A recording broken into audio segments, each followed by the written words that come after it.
Boom, 48-37. Woo! Did you get first? Got first. Is this your first time puzzling with us? No. All right. Have you ever placed first before? Yes. Yes. Okay, so this is old hat for you at this point. A lot of pressure. This was an interesting puzzle. A lot of white on this one. Yeah. I like solid colors. Oh, do you really? I do.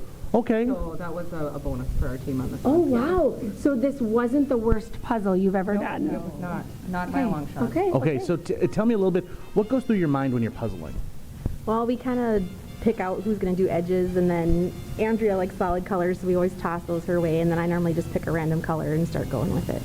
So you were really busy today. Yes. Well, and as we're flipping the pieces, we're also sorting them by color as well. So we'll kind of pull out, like, we can work on this, we can work on that, and it makes it easier in the long run.